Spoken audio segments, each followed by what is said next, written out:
लखनऊ की टीले वाली मस्जिद, उज्जैन की बिना नींव की मस्जिद, कुतुब मीनार परिसर में स्थित कुव्वतुल इस्लाम मस्जिद, धार की कमाल मौला मस्जिद, विदिशा की बीजा मंडल मस्जिद, जौनपुर की अटाला मस्जिद, बंगाल की अदीना मस्जिद, पाटन की जामा मस्जिद, अहमदाबाद की जामा मस्जिद, ये सारी ऐसी मस्जिदें हैं जहां मंदिर होने के दावे किए जा रहे हैं। 5 अगस्त 2019 को सुप्रीम कोर्ट ने राम मंदिर मामले में फैसला सुनाया था, जिसके बाद कोर्ट ने बाबरी मस्जिद की जमीन राम जन्मभूमि न्यास को दे दी थी।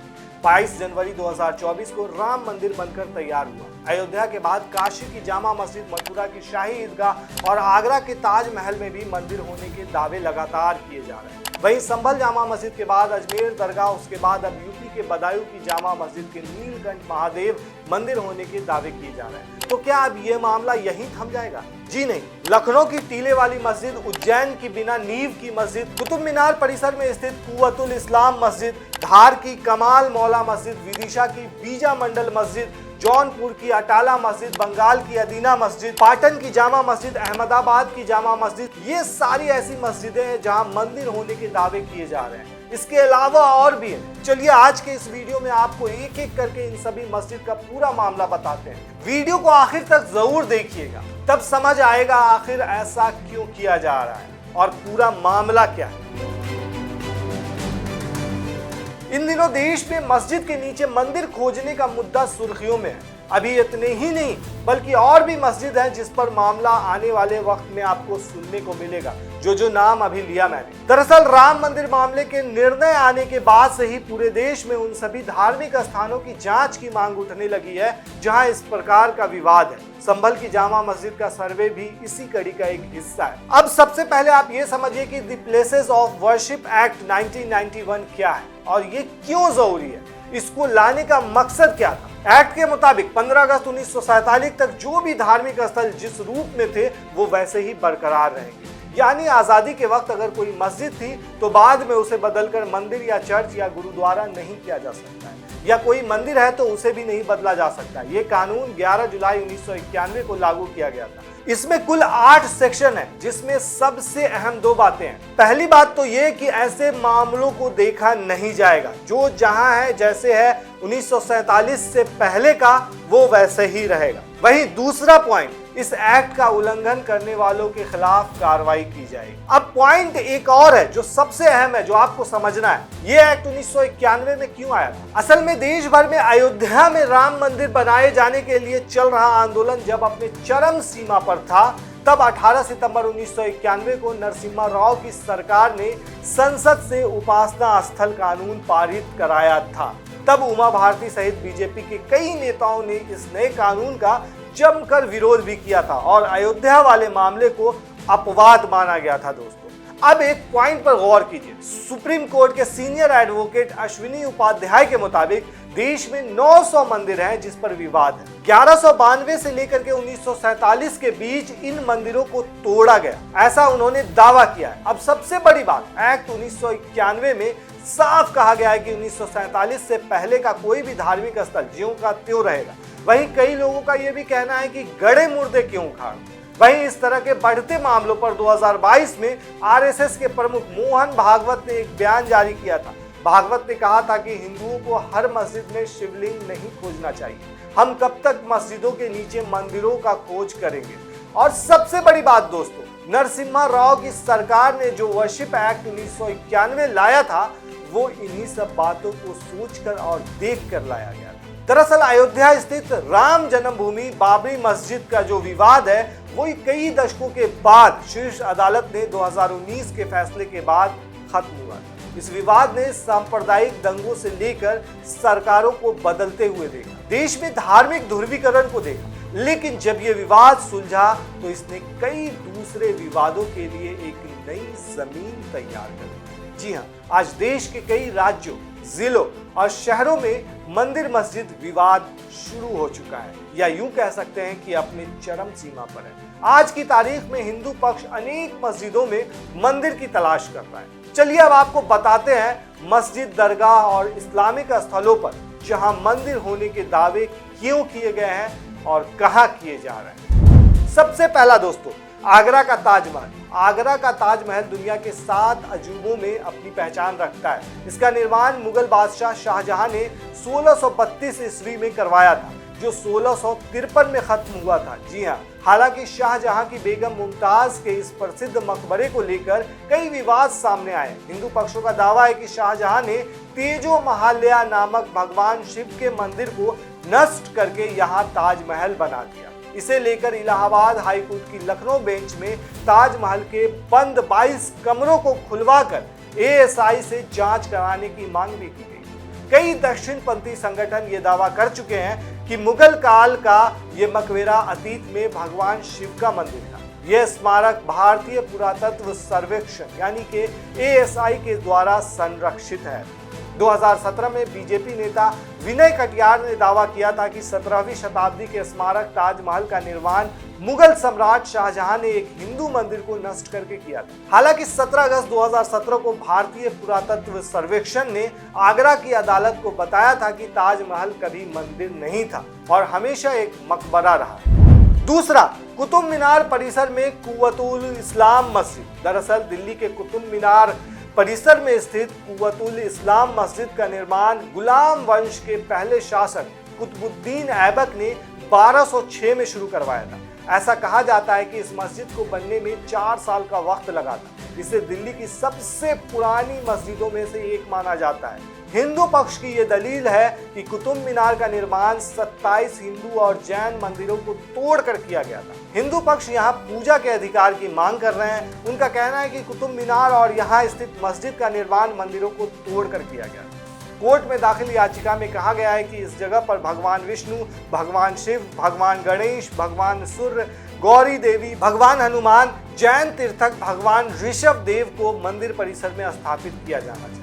भारतीय पुरातत्व सर्वेक्षण ने अपने हलफनामे में माना है कि कुतुब मीनार परिसर के भीतर भगवान गणेश की छवियों समेत कई मूर्तियां मौजूद हैं। यह मामला भी अदालत तक पहुंच चुका है। हालांकि अदालत में एएसआई इन याचिका के खिलाफ रहा है और इसमें कहा गया था कि कुतुब मीनार में पूजा नहीं हो सकती क्योंकि ये प्राचीन स्मारक है और पुरातत्व स्थल और अवशेष अधिनियम 1958 के प्रावधानों के विपरीत हो गई। अब आते हैं दोस्तों तीसरा, धार की कमाल मौला मस्जिद। दरअसल मध्य प्रदेश के मालवा का धार जिले में स्थित कमाल मौला मस्जिद अक्सर विवादों में रही है। हिंदुओं का दावा है कि यह परिसर वाग देवी यानी कि सरस्वती और भोजशाला यानी कि मंदिर है। मालवा सांप्रदायिक राजनीति से सबसे ज्यादा प्रभावित क्षेत्र रहा है।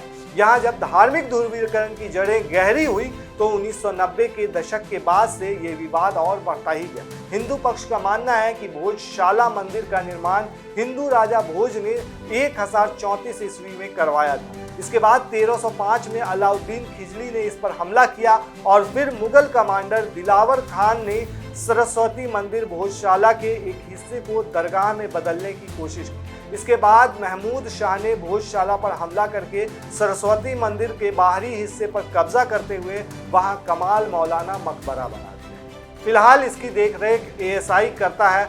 मार्च 2023 में हाईकोर्ट ने इस परिसर की प्रकृति यानी कि मंदिर है या फिर मस्जिद को स्पष्ट करने और इसके बारे में किसी भी भ्रम को दूर करने के लिए सर्वेक्षण का आदेश दिया था, जिसके बाद एएसआई ने अपनी रिपोर्ट में कई ऐतिहासिक कलाकृतियों की खोज के आधार पर विवादित परिसर के मंदिर होने के संकेत दिए। एएसआई की सर्वे रिपोर्ट बताती है कि भोजशाला कभी एक महत्वपूर्ण शैक्षिक केंद्र था जिसे राजा भोज ने स्थापित किया था। वहीं मुस्लिम पक्ष का कहना है कि ये मस्जिद है। चौथा दोस्तों, विदिशा की बीजा मंडल मस्जिद। मध्य प्रदेश के विदिशा शहर में स्थित बीजा मंडल मस्जिद को लेकर अब भी विवाद जारी है। हिंदू पक्ष का कहना है कि मस्जिद में मंदिर से जुड़े कई चिन्ह हैं। ये मामला भी अदालत पहुंच चुका है दोस्तों। जौनपुर की अटाला मस्जिद। यूपी के जौनपुर जिले में स्थित अटाला मस्जिद को लेकर भी दावा किया जाता है कि यहाँ पहले अटाला देवी का मंदिर था जिसे तोड़कर मस्जिद बनाई गई। इस मस्जिद का निर्माण 1408 में इब्राहिम शाह शर्की ने करवाया।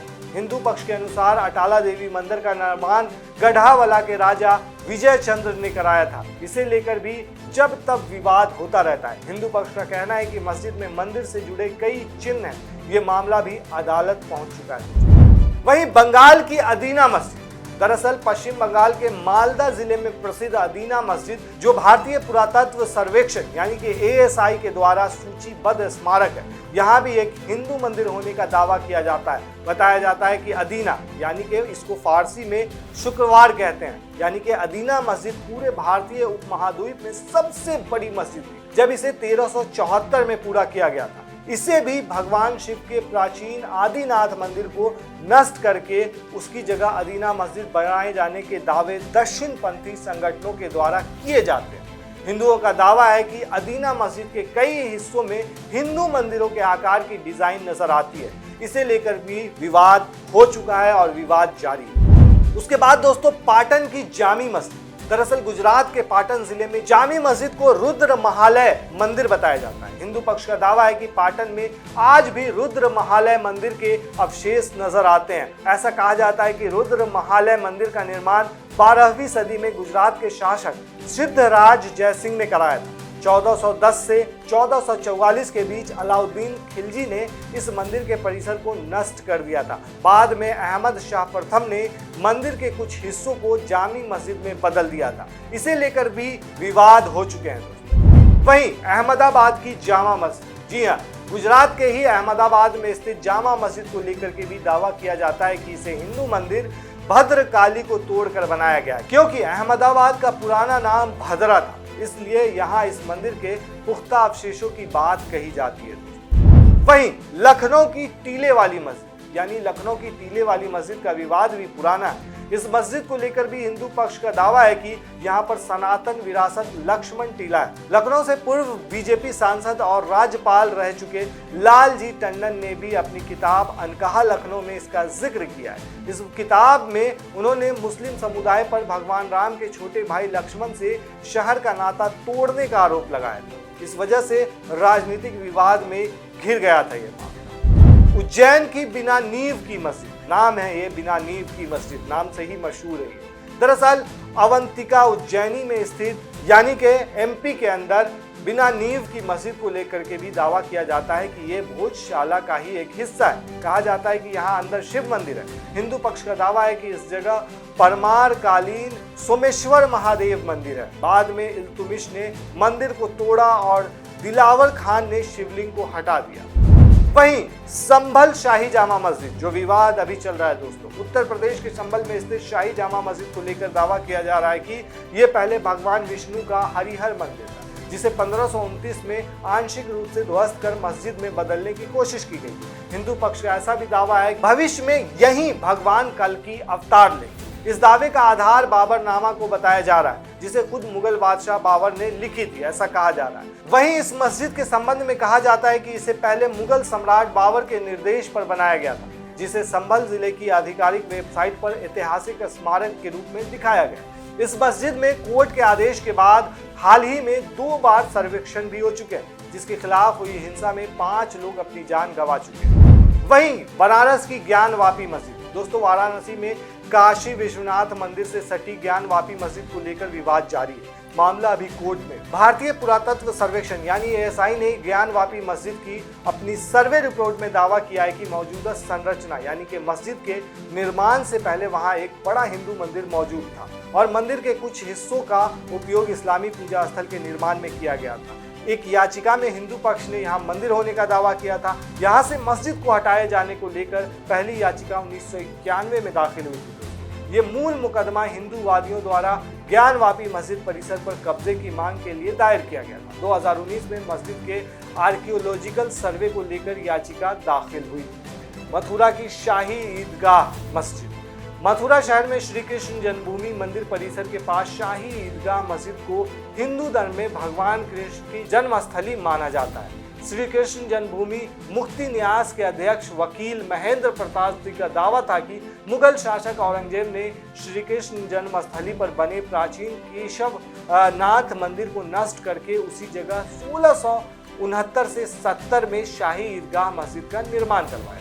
1968 में श्री कृष्ण जन्मस्थान सेवा संघ और शाही ईदगाह कमेटी के बीच हुए समझौते में 13.37 एकड़ जमीन का स्वामित्व ट्रस्ट को मिला और ईदगाह मस्जिद का मैनेजमेंट यानी ईदगाह कमेटी को दे दिया गया था। ये मामला भी फिलहाल कोर्ट में। इन मस्जिदों के अलावा देश की कई और मस्जिदें हैं जिस पर हिंदू पक्ष लगातार दावा कर रहा है। हालांकि 1991 में बाबरी मस्जिद के विध्वंस से पहले बने उपासना स्थल कानून में यह साफ कहा गया है कि भारत में 15 अगस्त 1947 को जो धार्मिक स्थान जिस स्वरूप में था वो उसी स्वरूप में रहेगा, उसकी स्थिति में कोई बदलाव नहीं किया जा सकेगा। ये कानून ज्ञानवापी मस्जिद और मथुरा की शाही ईदगाह समेत देश के सभी धार्मिक स्थानों पर लागू होता है। इस कानून के तहत सिर्फ अयोध्या विवाद को अलग रखा गया है क्योंकि वो मामला आज़ादी से पहले से अदालत में लंबित था। तो देखा जाए तो अगर इन सभी मस्जिद को लेकर अगर विवाद होता है तो क्या होगा? सोशल मीडिया पर भी इस मामले को लेकर एक तरह से जंग छिड़ी हुई है और जिस तरीके से ये मामला आए दिन बढ़ता ही जा रहा है, वहीं एक तरह से देखा जाए तो ये काफी ज्यादा विवादास्पद भी होता जा रहा है और इसमें जो वायलेंस होते हैं उससे शहर का माहौल या फिर पूरे देश का माहौल एक तरह से बिगड़ जाता है। और सबसे बड़ी बात, ऐसा कहा जा सकता है, बहुत सारे लोगों का मानना है कि ये सीधे तौर पर 1991 जो वॉरशिप एक्ट है उसका उल्लंघन है। आपका क्या कहना है दोस्तों? इस पूरे मामले पर हमें कमेंट में ज़रूर बताएं और आपको ये जानकारी कैसी लगी हमें ये भी कमेंट में